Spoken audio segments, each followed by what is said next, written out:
welcome to Work the Left Side. Insert series name. We haven't actually sat down and thought of one yet. I don't know. Work the Left Side Retro Mania, brother, or Work the Left Side Flashbacks, or I don't know if I can, who knows. Drop a name in the comment if you can think of one. But yes, we are back. This is not a Royally Rumbled. We are talking King of the Ring 2001. Because we're going old school, of course, I've had to bring back the OGs. That is Mr. Ryan Palmer and the ego himself. Forget Ethan Page. It's all about Mick Connolly. Gentlemen, are you good? Wonderful. Tremendous. Yeah. Yes. Very good indeed. King of the Ring 2001. This all kind of started as just, I don't know, I had the idea to do a watch along for that street fight and kind of just realised it ain't going to be happening. So let's just watch the whole show because it's a good show. I mean, obviously everybody remembers that match. But you kind of forget how good the other stuff is as well on the show. In my opinion, anyway. Obviously, this is what we'll talk about. But yeah, if you two guys have watched it, spoiler alert. Did you enjoy it? Just in the snippet? Absolutely. There's like a good underlying storyline between Edge and Christian. Edge and Christian are in the King of the Ring tournament. Both want to win. Christian is the underdog between Edge and the Christian group. Spoiler alert, Christian doesn't win his matches. What? Match, I should say. I've just watched it, yeah, you're right. And he's all despondent, and there's that underline, there's going to be a heel turn down the line somewhere. What else is there? You've got the WCW being bought by WWF storyline going on as well, and that underlying who's gonna, if anyone wins the WWF championship, are they gonna piss off to WCW? There's that tension running throughout the show. That works so well because it was Jericho and Benoit as well, two guys who obviously made the name in the other company. And obviously, then what eventually actually does happen, whereby the two who they said are going to leave and go to WCW don't win, and then it's actually Austin who does. Spoiler again. I'd just like to say this show, as much as I did enjoy the in-ring stuff, the fucking DDP stuff. I'm sorry, but they waste an hour of fucking time almost with the DDP shite. And it's like it starts the show with him, and then it just keeps going on and on. It's like he's got his make famous sign, and then he chucks it away, and then next thing it goes back to him. Some poor buggers had to go and get it for him, holding up the next time. And then later on you've got Kane fighting, who's the Undertaker's brother, who he's been stalking, and he does nothing to him. It's like, if it's your family, go and twat him. So that for me, just it takes over the whole, like almost the whole show, and it kind of got on my nerves a bit. There was bits of it which made us laugh. Like, I swear his earring kept getting bigger. Like the hat in Scary Movie 3 with the policewoman. I swear his earring that he's got in keeps doing that. If you watch it back, it just keeps getting a bigger and bigger hoop. But other than that, I loved the actual wrestling itself. Most of it was actually really, really good. And that's not a bad thing. No, it's a good thing. But that part of it just absolutely it really annoyed me. But the thing is, I didn't want to miss stuff, so I didn't skip that. No, you can't. Even the bad stuff, you've got to sit there and watch it just so you can talk about it. Because I was realizing I was running out of time, and I was just like, I don't remember what happened. I remember he got his arse kicked, but it's like, what keeps happening? But yeah, no, I was done with the DDP stuff by the end, and it was just like it's the most miserable payoff ever.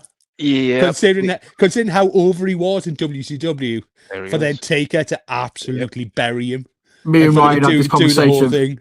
Me and Ryan had this conversation before we hit record. I'll go back into it kind of thing when we get to that point. Secret chats before Mick gets there. Yeah, I get it. It's just, but no, it's the whole DDP thing. Yeah, we'll talk about that when we get to that segment of the show, kind of thing. Because it was, yeah, man, they took did him over the dirty. whole show. They did him dirty when we get the face-to-face confrontation. Because Taker says something which kind of can be taken in two ways, one of two ways. Both kind of suck, but one of them is just downright burial, and it's fucking harsh. So, but yes, obviously, as we saw, it's King of the Ring. You know, some people are pulling double duty. Some people may even be pulling triple duty tonight. It starts off semi-final match. We've got Kurt Angle, Christian. As you sort of said, leading up to this, if you was a fan of WWE back in the day, you knew these Rhyno getting added later on. But originally, the three amigos were Christian, Kurt, and Edge, Christian, and Kurt. So they were really tight, and then obviously Rhyno came in. So that's why this was kind of a really cool, strange dynamic. Like I said, that kind of tension, storyline within storyline. All four guys were going to end up facing each other. Yeah, I think they all. I think at that point they were all traveling with each other as well. Yeah. Like sort of Kurt got into that group because Rhyno, obviously Edge and Christian, I think knew from their early days and stuff, wasn't it? So when he come in, they knew, and I think Kurt was already traveling with them. So I think the four of them, it's quite weird that the four people who were probably riding together were the ones that, like, involved in the main story part of pretty much of it. But it worked because they all knew each other so well, and obviously they kind of trusted each other, and they just put each other over, and it just came out. But yeah, so Christian, before he got the awesome music, obviously he was still part of the awesomeness. Man gets Kurt Angle. The entrance video for him, you can see the 5-second pose stuff going on. So they're still sort of in that or coming off that stage as well. Reeking of awesomeness. Yes. And it's still weird seeing Kurt with hair. No matter how many times I see it, seeing Kurt with hair is just weird. Hearing his music without the "You Suck" as well. Yeah. That is just bizarre. Really and at this point, it's sort of said, obviously this was like June 2001. So we're halfway through like his second year. He's had his first full year in 2000, and they kind of reel off, obviously his accolades. Intercontinental champion, European champion, world champion, King of the Ring winner in 2000, going to try and do it, be the only person to do it 2 years in a row. Yeah, because they list off a load of names, don't they, saying like sort of these people who couldn't do it, Austin, like Austin, Owen Hart, Bret Hart, Triple H. Nobody's done it 2 years. Didn't mention Mabel. No mention of poor Mabel. I felt bad. Billy Gunn. Or Billy. Well, we see Billy Gunn later. God bless him. God bless him. Oh. What I did love in this match is it's a spot that I don't see very often now. Is that one where they do the Irish whip into the corner and they smack the sternum straight into the top turnbuckle, and they do that very early on in the Kurt Christian match, and it's used so effectively.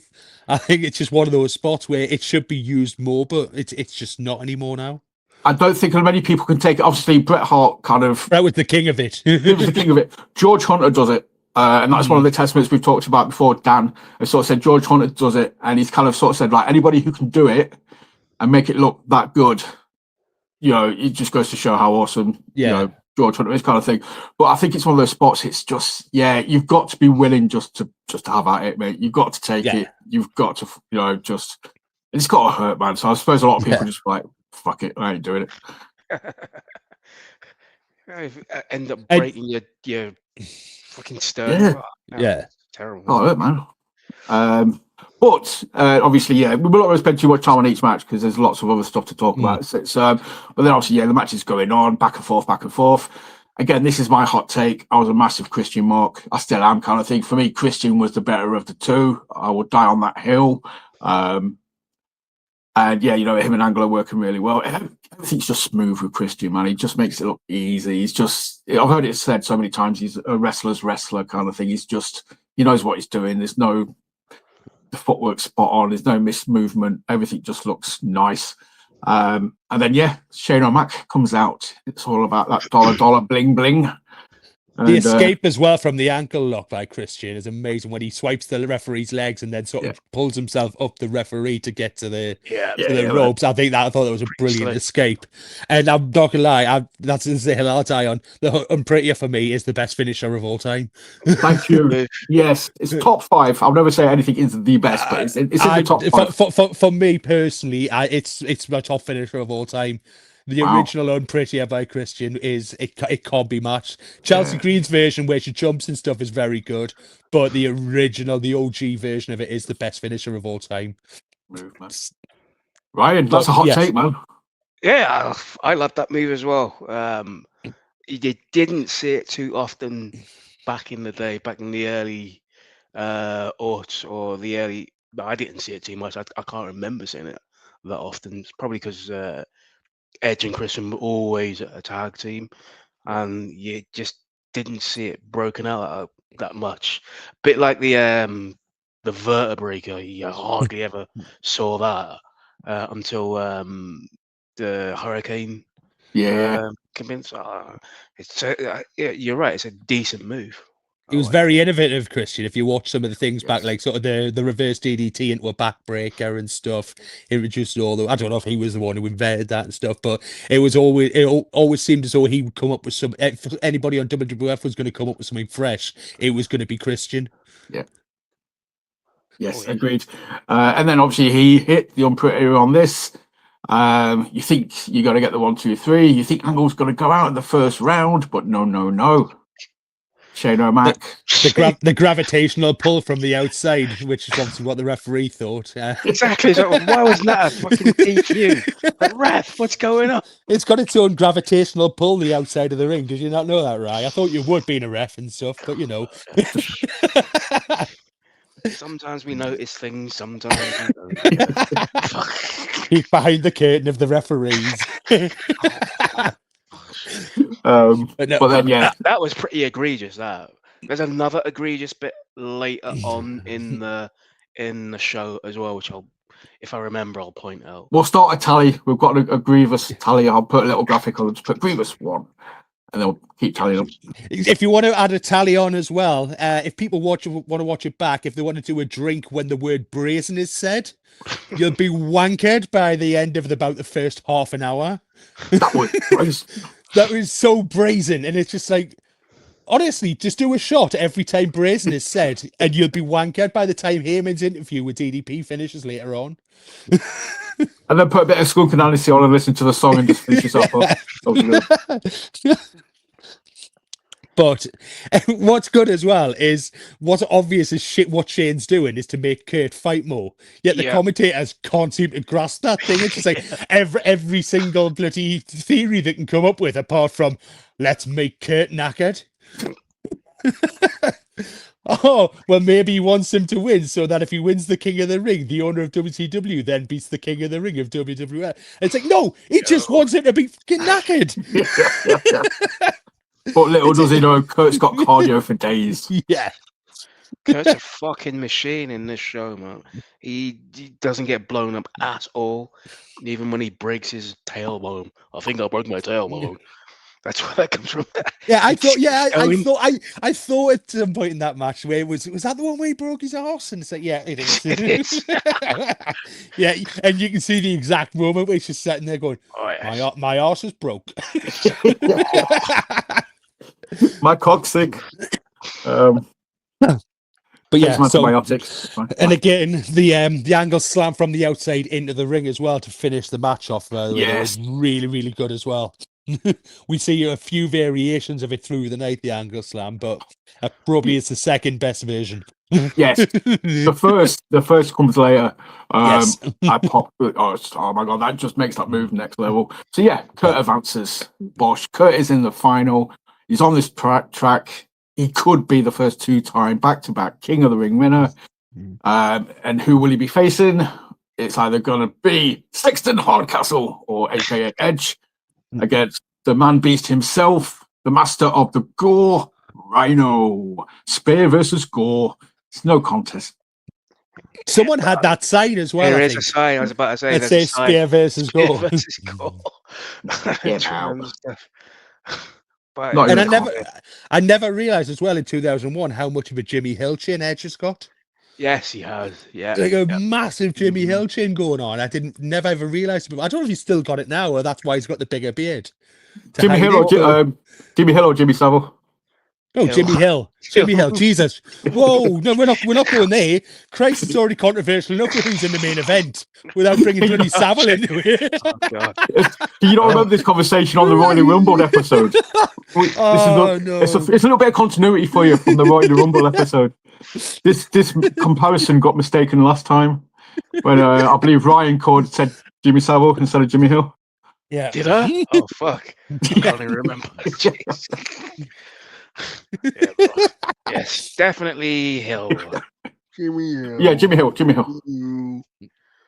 And how good is Rhino, by the way? at Mate, this I've point always in been time? a mark for Rhino. Always. Rhino should have went over in this match, Yeah. 100%. You He can should have see gone over just all the time. His stuff with Jericho leading up to this, his association with Stephanie, the Gore and the Whore, all of that stuff, man. Rhino was just, again, he was an ECW guy. He lasted longer than Taz did or Tajiri did or, Raven. So I suppose that's a miracle. But, well, we'll see how long Taz lasts, because doesn't he do a backstage interview with fucking bloody Jericho hell. like Poor 5 months after he beats Angle, and he's doing backstage interviews to Jericho and Benoit going, "Are you defecting? Are you going? Are you now?" Literally 5 months. So bad. And he just seems so pissed off about it as well. Poor Taz. Fucking hell. Like genuinely shoot pissed off. What the fuck it's am I Taz. doing?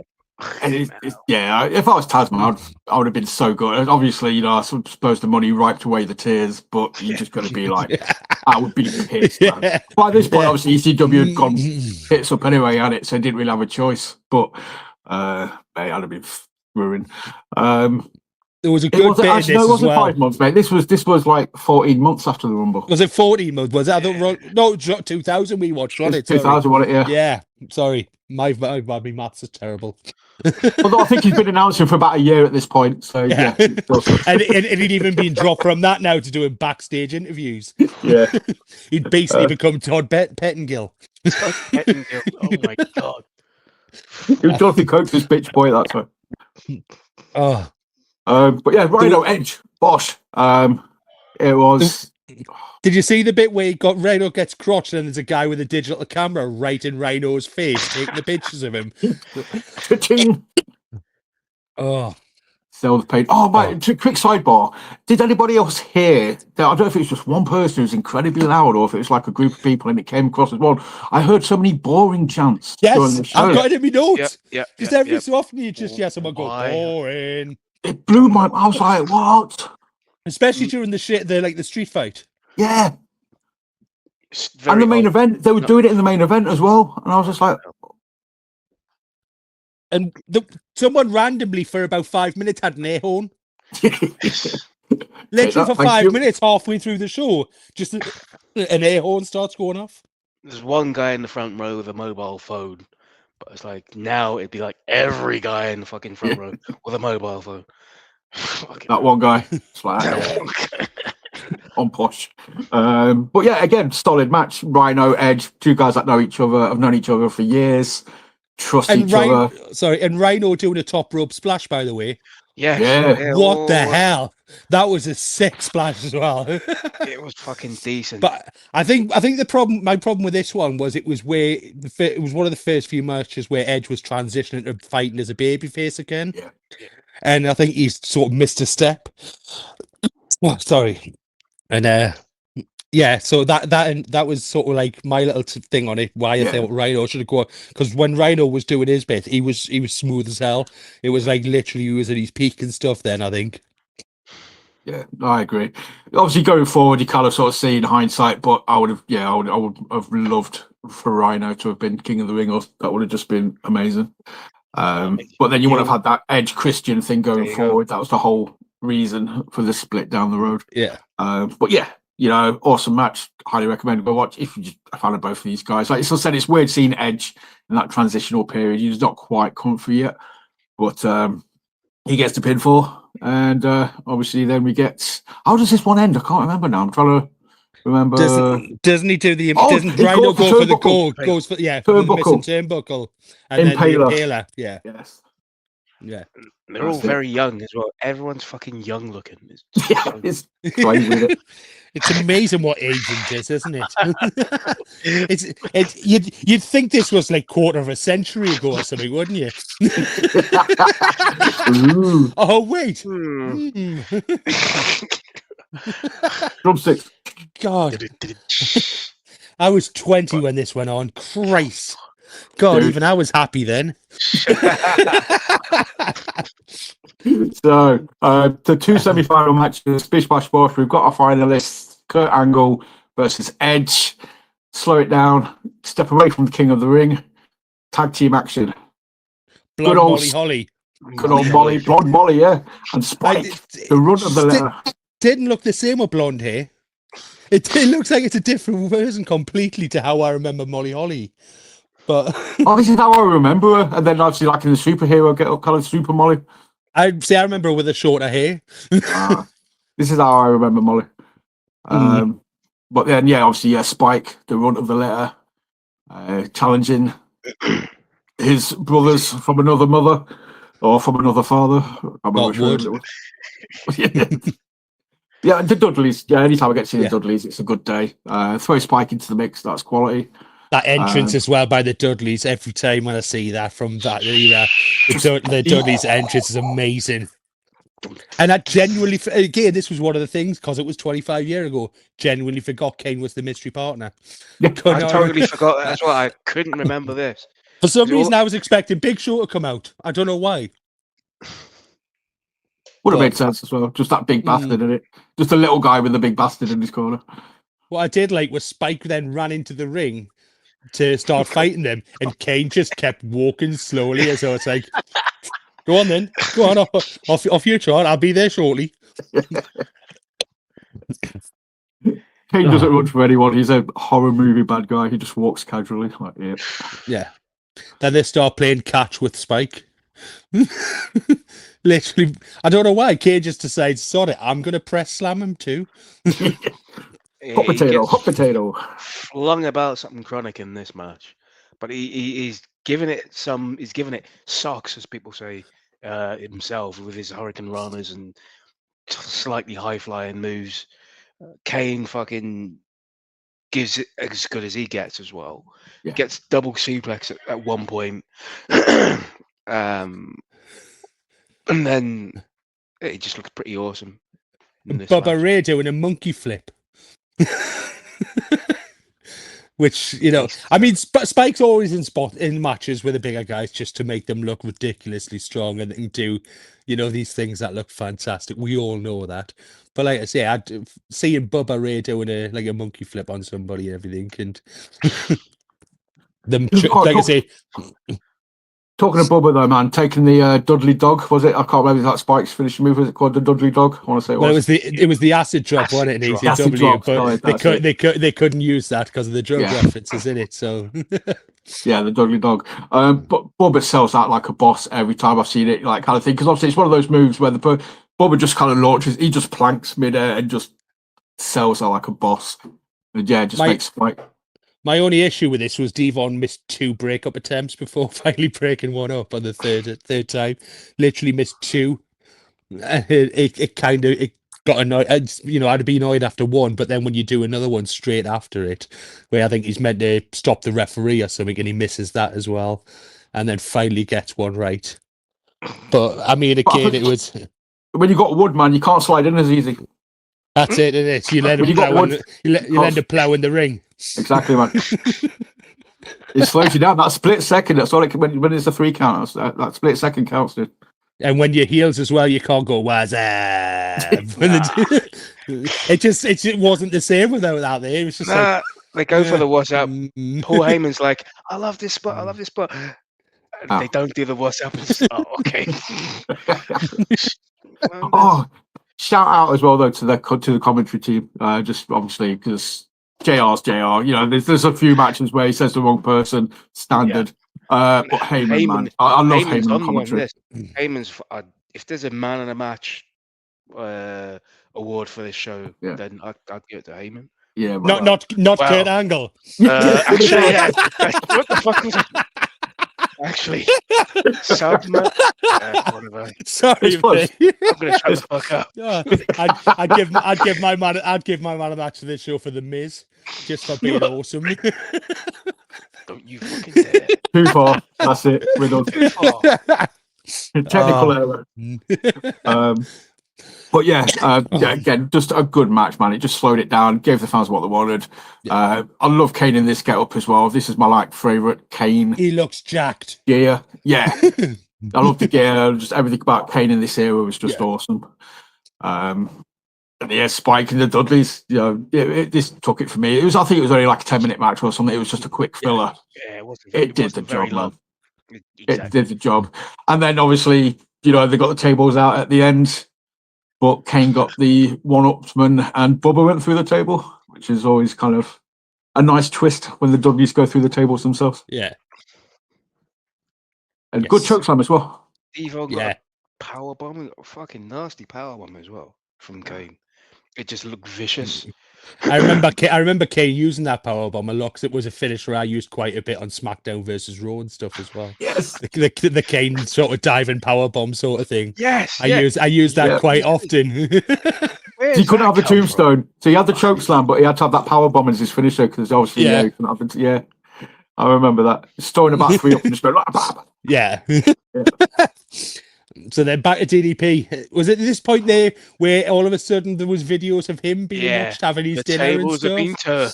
Yeah. It's my personal life. Yeah. Well, at least you're not being watched fingered and stuff like that. But when he'd been there going, "Oh, I've got all these special X-rated stuff" or whatever it was, and he gets offended. He gets offended. Poor DDP. Just put this back as well. Sorry. This is what got me as well, though. It's like, somebody should have told him that the camera was coming back to him before it did. Because it kind of the camera came back to him and he just sat there normally for 2 seconds. And then he realised the camera was on him. And then he was all like, looking around like that. Well, for that split 2 seconds, he was just sat there watching the show. And it's like, right, the camera's on you, look paranoid. It's like, mate, it don't work if you only do it when the camera's on you. Did anyone notice how Jersey he went as well? I know he's from Jersey, but how much more Jersey he turned it up to 12. And the fact that he kept calling Undertaker Take. Yeah. There was just don't get me wrong, I love DDP. I absolutely love DDP. But this was just, for me, was so bad. Yes. And there was just so many things on it that I kept picking up on. And unfortunately, we keep coming back to it because it keeps going back to that during the bloody show. So I'm sorry, people, if I keep going off about it, but it is King of the Ring's fault. It was a waste of DDP. His whole fucking run in that company at that point and beyond was just, that was egregious. It's because sorry. Tally 2, sorry, second one, Bosch. It's because it wasn't DDP, it was WWE directed DDP. Yeah, it was just like, no. The dude earned his chops in WCW. He obviously had, I would guess, he's one of the main guys that had a majority of freedom to do whatever the hell he wanted to do creative. So yeah, he's probably not used to being told what to say in such a strict manner or such a formatted manner. And it's just sat there like, oh, Jesus, it's just like reading the script. It's awful. What's next? Billy Gunn. Billy? Oh, yeah. Billy Gunn. Billy Gunn. The one Billy Gunn. Yes. The one. That's pathetic. That's pathetic. I wish WWF New York was still a thing. I wonder what I would have loved to have. It's a restaurant in Times Square, probably, and it's. I don't know what it actually is now, but I would presume it's some sort of restaurant. I think it went the way of Planet Hollywood. It was just like, but yes, obviously, I did love the little cutaways. So back in the day, just kind of made it feel like, oh man, just imagine being in that. If you couldn't be at the show, being there would have been quite cool. Just the energy. Plus, you could get wankered while the show was going on as well, because you could see anytime they went there on the shows. Yeah, everyone was so drunk. Yeah. Sorry, 2 seconds. I just need to grab some water. Talk about getting drunk. So me and Ryan will just talk about the next. So after Mr. Billy Gunn, was it the light heavyweight? or was it the It's final? not. It's the final. final. It was the final was next, and you had what was it? Kurt versus Edge. Yeah. Kurt tries to curry favor with Edge. Please let me. Come on, Please let me win. win. I think I know you, You're my friend. Come my on. friend. Let me just like No. Edge pounds him with the fucking smacks him in his face. Match kicks off. Edge is having none of Kurt Angle shenanigans. It's a pretty decent match. There's a lot of throws. Standard Kurt Angle fare, really. Yeah. Suplexes, submission moves, all sorts of stuff. Damn decent match for a King of the Ring final. Yeah, that's it. And knowing that as well, obviously, like Kurt's got something else coming up afterwards, kind of thing. They could have probably done like a 5-minute shenanigans match, but again, they had a solid 10-minute sort of back and forth. It might even been longer than 10 minutes. It got both guys over. They're both. And this kind of obviously Christian comes out, Shane comes out. I say there was no shenanigans. The people came out, but it didn't weaken the match. It was still a solid match, even with a little bit of outside shenanigans. It helped with the stories. Yes. Yeah. Yeah. Obviously, Christian comes out. Shane, Christian, they're getting involved. So you got the Edge and Christian underlying feud rivalry going on there, and of the obvious Shane and Kurt Angle rivalry feud going on as well. So obviously, Christian mentions it later. He's like trying to double back. Like, I came out to help you. Honestly, mate, I came out to help you. It's like, well, yeah. What else were you doing there? It's like, When did Shane ever use a spear? By the way, his spear was fucking tremendous as well. Yeah, but I don't remember him. I don't remember him ever doing one. For some reason, I thought he'd done his diving headshot with a chair to screw him over. But no, it was a spear, and I don't remember him ever using a spear any other time. I always saw Shane as like a sort of a creator wrestler who can absorbs other people's finishes and then use them against people. I was going to say he was a move thief because he was in the ring with Edge. He had to do a spear. I'm thinking of empathic. I don't know if that's a chameleon. He's a wrestling chameleon. Yeah. So he's been wrestling, but he's been in the same ring where Edge uses a spear, so he's absorbed it somehow and used it against. I mean, let's face it. The best example of this was when him and his dad were fighting DX, and they were using all the tag team finishers. Exactly. That was the ultimate one where they were doing the demolition, top rope elbow, and the doomsday, the heart, all that stuff. But yeah, no, he's a wrestling thief. He's a thief. He's not a chameleon. He's a move thief. I'm still irked to this day, and they made reference to it in this match, or it might have been the Kurt one, where they sort of said about Shane going coast to coast and hitting the Van Daminator before RVD had even turned up. I was like, you fucking twat. You nicked the Van Daminator. Not the Van Terminator, sorry, the Van Daminator was the chair shot. You nicked the Van Terminator off of RVD. I was like, mate. And then taking credit for it, like he invented it. And then when RVD did it one time, I was like, oh, he's doing Shane's move. I was like, oh. Sorry, that's my little. I just winds me up, man. We all get where we're at. We all get where we're at. It's fine. But yes, so spear, Edge gets the 1, 2, 3, and we have a new King of the Ring. Edge would go on to be glorious after this. He would go on to win shampoo contracts from Booker T in Japan and do lots of other things, and then really fall on his arse until he bangs his best mate's girlfriend. Didn't he carry around a giant trophy for a while? Like the Stanley Cup. Christian carried the Stanley Cup, but yeah. Yeah, Christian carried it for him. Yeah. Or pretended it was his kind of thing, yeah. Christian was like, mine, yes. I'm not going to lie, sorry, the next one is, I know it's X-Pac against Jeff Hardy, and I did fast forward that because I was running out of time. But I did have to listen to Uncle Cracker's X Factor music first. I was going to say, please tell me you listened to the theme There was no way I was missing Uncle Cracker at the X Factor. I got everything I ever wanted, and I can't get it back. Oh, good God. Just because he was mates with Kid Rock, and WWF loved Kid Rock at the time, even though they'd already cancelled him and given it to Limp Bizkit then at that point. Yeah. Man, what a stable. X-Pac, just incredible. And freaking Albert. Albert, of all people. Gosh. We haven't had black and pink for a while as well. Let's have X-Pac in black and pink and say that's like a Timu Heart Foundation with a black and pink. Not much to say on this one. It was always cool to see a like heavyweight belt. I always loved that belt, and I was kind of think obviously kind of got shit on a little bit. But Jeff being Jeff was a worthy champion at the time, holding the belt. Obviously would go on to have a much better match with RVD at Invasion for the title. But there's one bit in this match where X-Pac goes to, and I love X-Pac, I'm not besmirching him, he's like one of the all-time greats. He goes to leapfrog over Jeff, and I don't know if Jeff doesn't go down low enough. X-Pac doesn't go up high enough. But X-Pac, Jeff just headbutts him in the crotch kind of thing, and they try and cover it. It's like, oh, I don't know if X-Pac was going for a Thez press. It's like, no, mate. Yeah, it wasn't a Thez press. It wasn't. Something fucks up.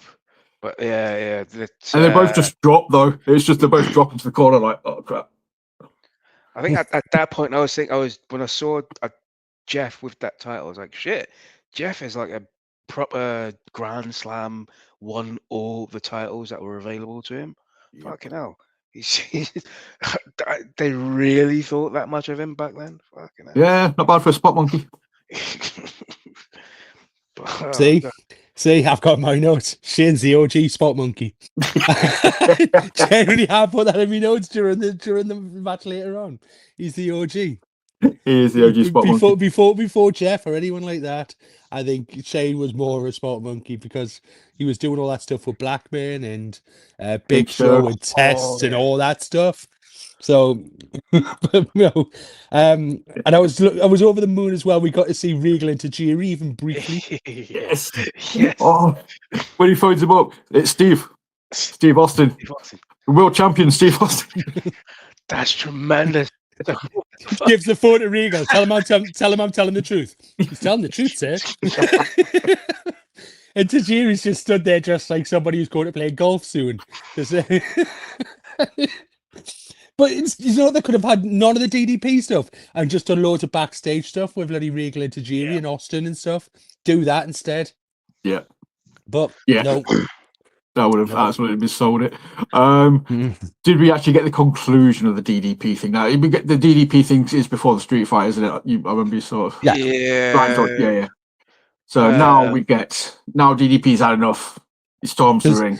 Because it's Sarah's revealed as the camera person with a very mannish face. I'm sorry, but it is quite a mannish face, I found. I generally forgot. No, I generally forgot what she looked like. She was very I only remember her because of Taker's neck tattoo. I think had Taker not have had that tattoo, I probably would have even remembered her name was Sarah if we'd done this back. She's the one doing all the films with a big bulky camcorder. Yeah. Early 2000s camcorder. Inconspicuous. Then this is where he gets beaten up in the ring and they have some sort of fight, if you can call it that. And fucking he's just I'm thinking, fucking hell, WWF, you cunts. Fuck DDP. I can't believe Ryan dropped that word before me. I censored myself. We know what you were saying. We all know what you meant, and you used it before me. I'm even going to flash it up on the screen. Even on all my DDP rants, there was no sentiment of a C word, and then you just drop it. Oh, but DDP randomly then with his white socks appearing, I was just thinking, God, that's an even worse reveal. If you would wear black socks, mate, I'm sorry. I picked up on that, and that irked me as well. I was like, dude, you're making your debut, mate. Pull out some black socks. If you're going to wear black jeans and black boots, you're not Michael Jackson. Don't wear the white socks. His duster reminded me of Mac from It's Always Sunny in Philadelphia as well. That's a sweet duster, dude. Except he had the sleeves rolled up for some reason again. It was just like there was just so much of the presentation of DDP which just Just knocked wrong. us so much. Just wrong, man. And It's like, that's why mix I'm of so Mac angry and about Don it. Johnson. Yeah. And Deuce and Domino with these black trousers and white socks. Oh shit. But yeah, obviously, we again, like I was sort of saying, this is what it's all about with Ryan before. And I've watched the Conan, or whatever his name was, Conan and Bruce Conrad. Pritchard. Conrad, not Conan. Woof woof. Yeah, not that, not the old dog. Yeah, Conrad and Bruce Pritchard, and yeah, Conrad was like winding him up, sort of saying, "Mate, you did DDP dirty. You know, you did this whole thing was a massive joke. You know, I actually got quite annoyed about it." And Bruce Pritchard was like, "Yeah, but who was DDP? You know, if anybody knew who he was, WCW wouldn't have gone out of business. You know, if he was a bigger star as people say he was." I was like, that was a shitty attitude, but that was the attitude they had at the time. And at one point, he was trying to be pushed over as like sort of the WCW's answer to The Rock. They were even literally calling him the People's Champion. Yeah. Literally calling him the People's Champion. It's like, well, you know. But he was in WCW. That's how he got over. He was that over in WCW. And that the line I was on about though was where Undertaker comes out and addresses kind of thing. And he sort of says, "Who the hell is Diamond Dallas Page?" And I sort of said there's two ways you can take that. You can take it as in like he's literally like, "Who the hell is he? Nobody knows of him. He's not famous. He don't mean shit," kind of thing. Or who is he to try and get my attention? You know, I'd like to think it was that one. It's not quite as bad, but I've got a feeling obviously it was the first one. There was kind of literally just saying like, yeah, you know. I think it was the first one because doesn't he say bitch after it? Yeah. Yeah, that was an edit just to try and sort of. But yeah, it was the first one. No, it was the first one, 100%. It's up there with The Rock burying Billy Gunn for me. Yeah. You know, you just. And again, with how they done Canyon dirty later on, again, done exactly the same thing with when it was DDP and Canyon. It's like DDP and Canyon could have been so good for the tag team division. Yeah, man. And they dressed up like Boy George. But then we got the Wellston Raider backstage with Austin in the security thing. You want Sam? You look at him. He looks like a young version of the Wellston Raider. He's asking the poor bloke how long it's going to take Vince to get from Stamford to wherever the fuck they are. Hour and a half. 90 minutes. Google Maps wasn't around at that time, so you couldn't just whip out your phone and just check either, could you? But yes, obviously the DDP thing's done, Justin. We'll not talk about that again unless DDP turns up on a future show. But yeah, then I'd love these like the whole Austin things backstage, like the little, as much as the DDP takeovers were winding us up, they kind of balanced out with the Austin things, you know, just afterwards every time as well. So it's kind of like, here's one, here's another. And there's one bit where he sort of says like, "Oh, I love Vince and I know Vince loves me," and you're just like, oh. It's just not Austin, is it? It's just like I actually thought at the end of the phone call when he's with Regal and stuff, he was going to say, "I love you." Love you. Yeah. Jerry thought he was going to say, "Love you, Vince." Yeah. I was waiting for that. That would have just been the cherry on top. I'm like, yeah. And then it's the street fight. Yay. Guys, I'll let you take this for me. Match of two halves, this one. Because yes. The starts off and they're in the ring. Stop. Right, just before we get into the match itself, the promo leading up to the match. Sorry, man, I've just got to, because we made reference to there being another angle slam on the show tonight.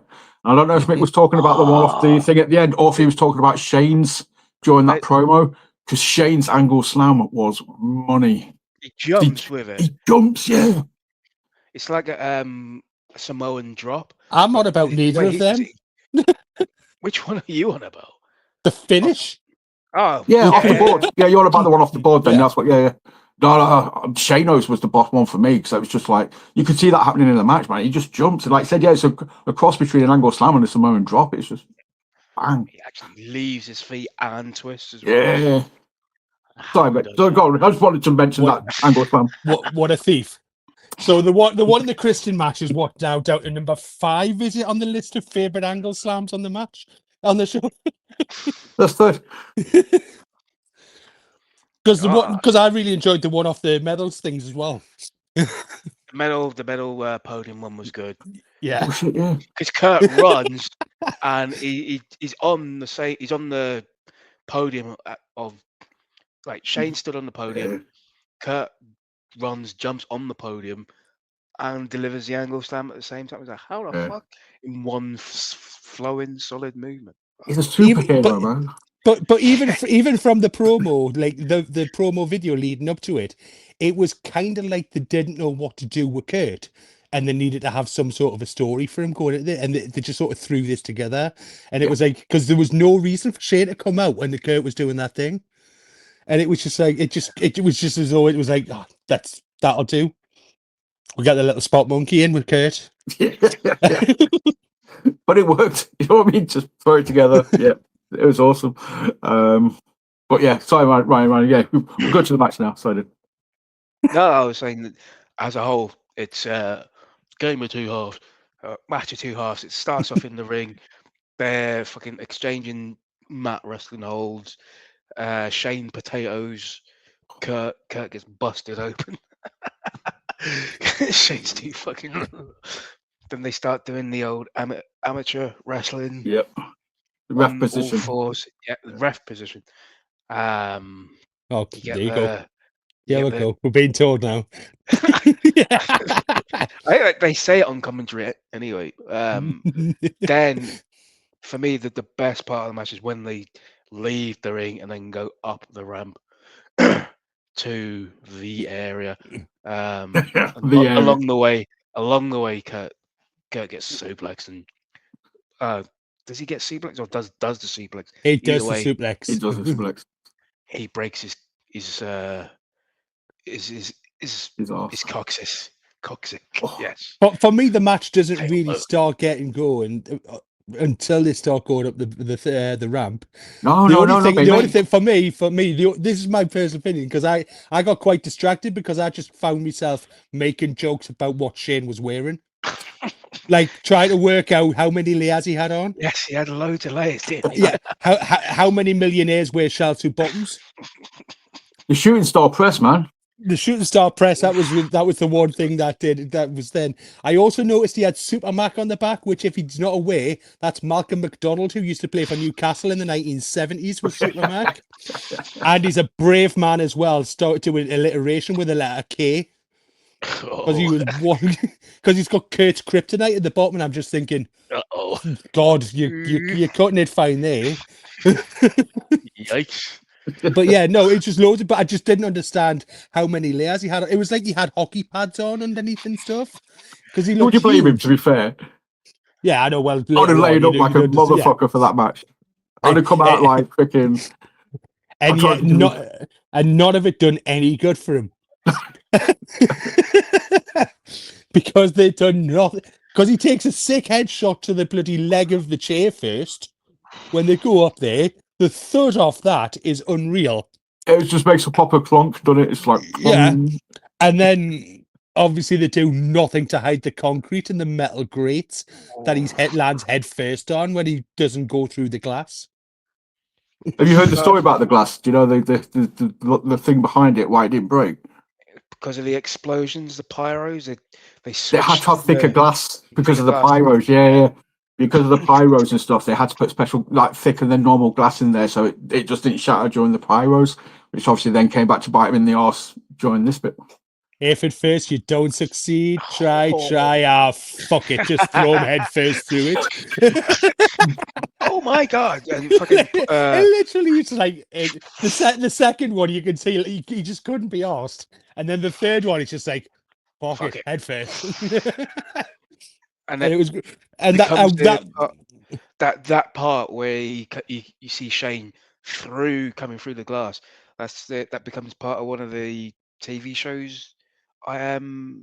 Video package or something. It was either SmackDowns or Raw at the time. Yeah. It's one of the iconic bits. They kind of just used like quick. Yes. It was kind of like that in the Hell in a Cell. They took bits of quite a lot of those things in there just to be like, yeah, look, just don't try this at home. Pretty much, yeah. Yeah, because that might explain all the layers. Because when Kurt tries to drag him through the broken glass, well, before getting the anvil case, he starts trying to drag him through the glass, and it's like the layers make sense now. Sheltered Bottom still don't, but They never make sense, man. When he's pushing him through the glass, I'm just thinking all my days of working at the arena pushing boxes and stuff is like it's either the glass stopping him from getting a good push, or he's got a brake on. Take the fucking brake off the fucking box. I thought he hit a wire. I thought he was trying to get it He could have hit the over wire. a camera cable or something like that. Imagine if all the power had just gone out. Just Well, pulled the plug. they've done a Raven at WrestleMania Yeah. 17. This close. This close. But But then, yeah, the commentators though sold this as well. Again, going back to the commentators, they made this just feel so big, so just gnarly, horrific. when Kurt sells the kick out by Shane as well, his face when Shane kicks out when they finally get back to the ring absolutely sells it, as though it's like sort of, what am I going to have to do to beat the boss's son? The non-wrestler, what am I going to have to do to beat him and stuff? But his face sells it so well. But yeah, and then does Shane hit an angle slam when he's back? And he's doing all the fancy bloody bin lid shots and stuff, like backhands and stuff like that. Yeah. And then the board comes out, which I popped to hell for, because it's a spot I'd never seen before at that time. I remember thinking at the time I'd never seen anybody use a board or a table like that as leverage for a top rope move.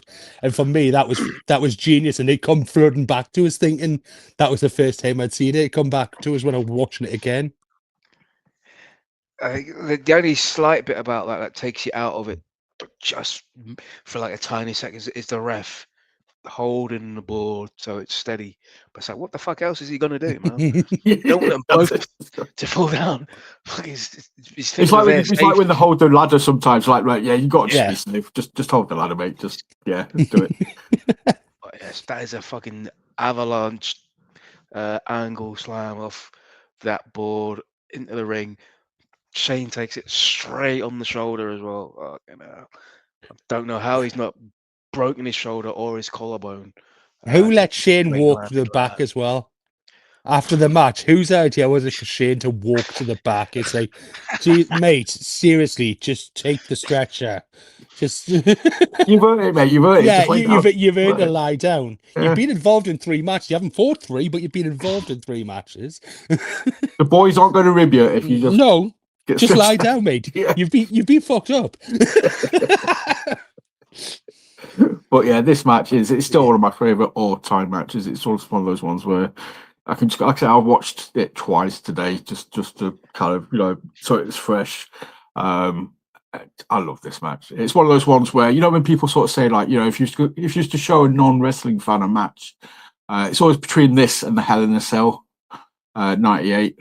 Those are my 2 matches where I'm just like, you can watch this and you're not a wrestling fan, and you don't have some level of respect for wrestling after you watch those matches. I agree to like sort of the last 10 minutes sort of things. I think if you showed it to a non-wrestling fan, it's going to take a lot for them to get to those points in the match. As wrestling fans, we can appreciate it, but I think for a non-wrestling fan, I think it would take a lot for them to get to that point.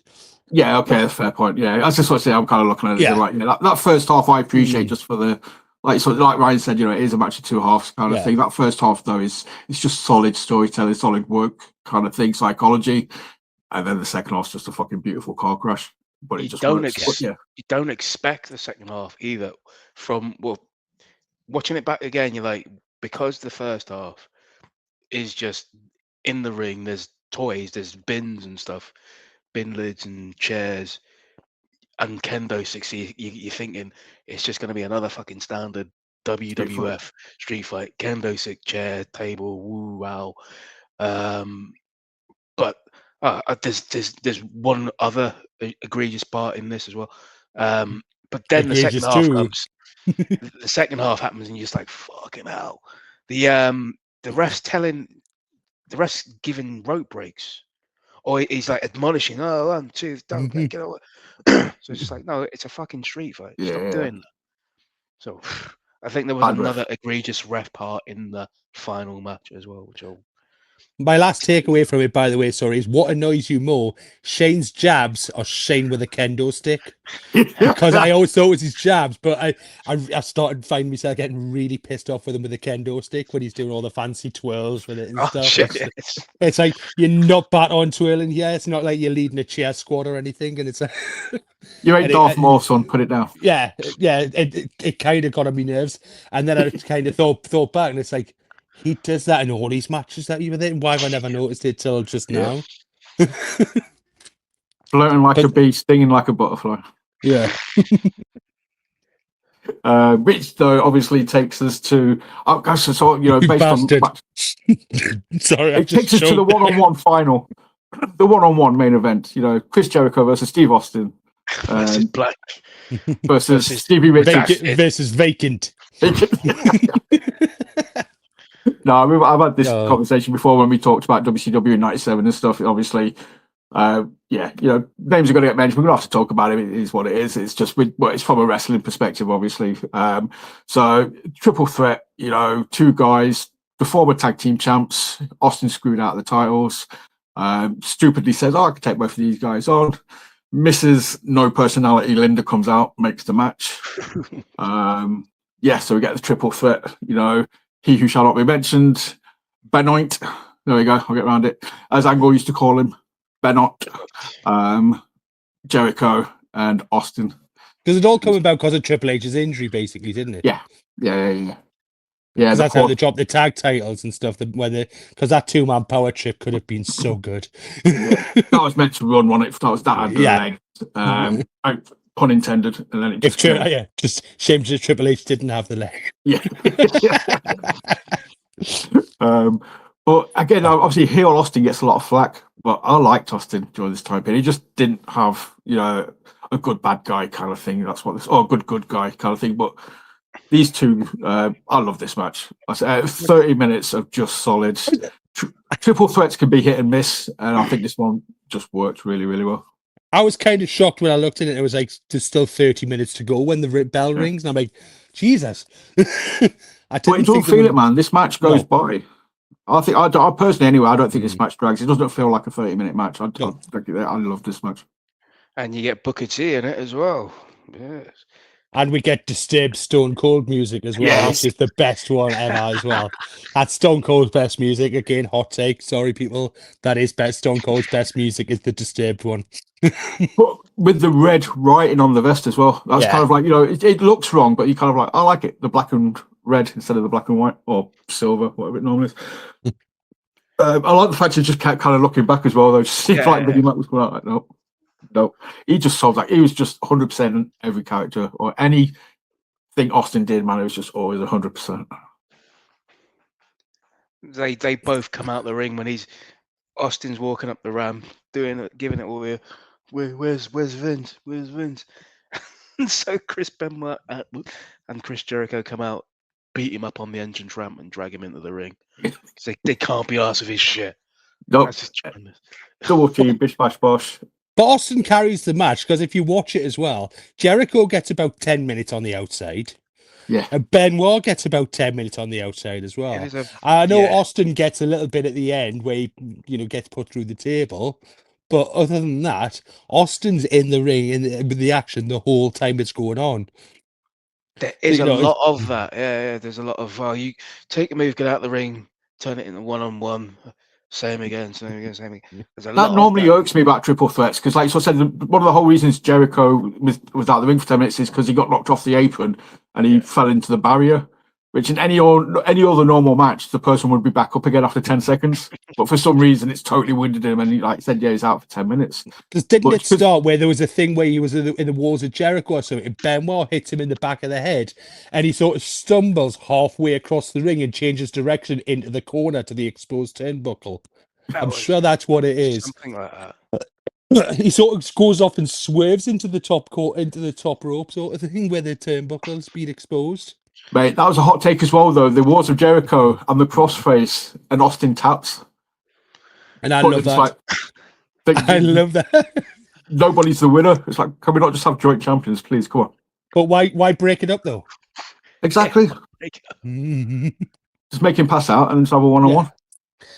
But I mean, when Earl takes his bump, he does look confused, like he's trying to find his bootleg T-shirt. So let's give him the fair. Wow. That's a reference. But yeah, I just thought it was everything about it was just. I mean, like I said, you got to see Booker T. This was the start of. This was the first pay-per-view invasion from a super. Obviously, I think Lance Storm had turned up prior to this, and I'm not sure if Mike Awesome had, or if it was just Stacey Keebler. There was like a video package beforehand where you saw Stacey and Twice. Lance Storm. Yeah, It just kept showing Stacey Keebler with Shane. It's like, who was Shane's favourite other than Booker T? There's a lot of Stacey Keebler going on there. I wonder why. She's got legs for days. What I did love as well is Austin going for like the 3 super amigos, where you got 2 superplexes off the top rope and was going for the third one. And I'm just thinking, wow, Eddie must have been pissed at someone doing the 3 amigos, but in superplexes. For a guy with a bad neck as well, though, it's just that move is just crazy to start with. And like I say, that's why all the time for Austin, he just absolutely. He, like I said, he kind of carried this. The other 2 guys obviously were great.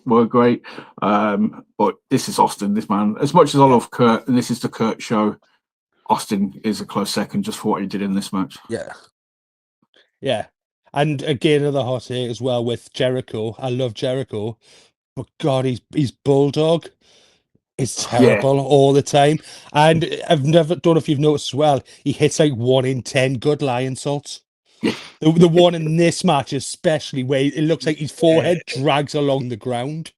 it's fucking terrible. It's nearly awful. kills himself. He just about gets his knees on Benoit, and it's just like, I think Benoit was supposed to have blocked it, but it just doesn't look good.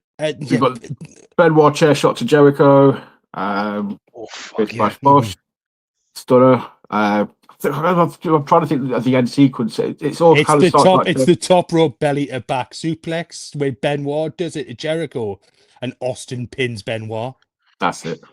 That really pissed me off. That I was thinking that's because I was waiting for the last couple of minutes because with about 3 minutes to go, Austin's still in the table wreck. Yeah. And I'm thinking, how the fuck does he win this? And then it was like, I couldn't remember. And then the finish happened. I was just like, it wasn't even the person who took the move who we pinned. Quick question on the sidebar. Whilst we've got a referee in the house, I put something on socials earlier about something that winds me up, just in general in wrestling. I didn't know if there's an unwritten rule. I've been told that there is since I posted it. But there's a part in this where Benoit's pinning Austin. Jericho lunges over, hits him on the back. But Benoit's still laid on top of him. But because Jericho's hit him, the ref obviously stops counting. But I'm like, whenever I see this in a match, I'm like, the person's still laid on top of him. That's still a pinfall. That should still be a 3 count. But I've been told that there is an unwritten rule where if any form of contact just stops the pinfall. That would be a pinfall breaker. Yeah. Even if the person's still laid on top of him, you stop the count. Nick, you look so angry. You looked really angry there when he said that. Sorry, man. You just said like.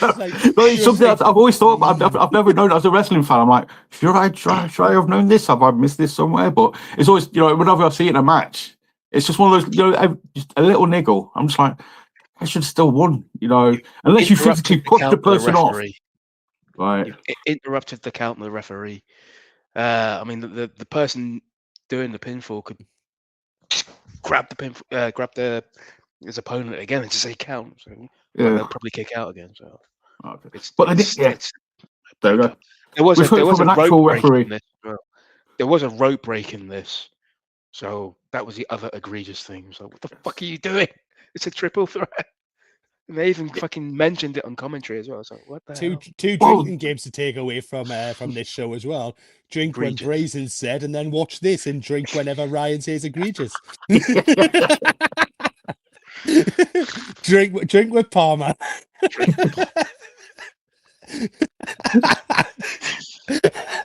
Sorry. But that was it. Austin obviously comes out of this still champ. Obviously leads on then to the sort of the invasion angle, which I don't know whether we want to talk about at some point, just because it's the good and the bad, or I don't know. There's probably loads of things we could pick apart with it, kind of thing. But as a whole, again, I've said it before. I love this match. I love the street fight. I love the whole Christian Edge, Kurt Angle, Rhyno stuff. You know, the tag match was entertaining, and Jeff versus X Pac was Jeff versus X Pac. And we got Uncle Cracker's music. And we got Uncle Cracker as well. So, barring the whole DDP besmirchment, I love this show. I think this is a solid pay-per-view, man. Yeah, it is very good. It was one of the better King of the Ring shows, I think, as well, throughout the years. But like I say, I think it could have been a better show. They could have even had quarterfinals on that with the amount of time they gave to the DDP thing. Yep. Like sort of like the old school one where it used to be with Brett, where you had to win the 3 matches in the night to do it. Take DDP out of that equation, you could have had the quarterfinals in there. Oh, did you hear who Rhyno beat? Obviously, to get to Edge, kind of thing. That made me chuckle. He just destroyed the former ECW guys. He beat Taz. He beat Tajiri, and then he got to Edge. It's like, oh, now you're facing a WWE guy. No, mate, that's it. You're done. Nice. How many rounds were there? Must have been 4 because they said on commentary 16. Must have been 16 people in the tournament then. Possibly. That's some top maths, by the way. Stay in school, kids. But gentlemen, your closing thoughts on the show. Just, obviously, I've summed it up my way. But anything you guys want to say about it? Decent King of the Ring. Probably one of the last King of the Rings that felt like a King of the Ring before they started to bin them off. And that street fight was one of my most favorite matches full stop. I always go back to watch that. It's just fucking a tremendous match. No notes on it, I guess. Like a 5-star match, that one, for me anyway. Yeah. I Definitely. think the whole presentation of it, even just like the set and stuff with the giant electrical chair, the pyro and stuff at the beginning, the build-up videos. Like I say, other than the DDP thing itself, it was such a really good show. And obviously, because was it the following year when Brock won it, and it kind of after Brock Lesnar won it, and then it was Brock won it in 2000, dude. Brock won it in 2000. Oh no, he didn't. Angle won it in 2000. Was it 2002? Brock won it or 3? Yes, it was. Yes, it was. Yeah. And it sort of disappeared after that, didn't it? I think where it started becoming like a Raw competition. Like, just an episode of Raw on it. Yeah. So until 2024, they brought it back for 2024. Yeah. But yeah, like you say, it's a very good show.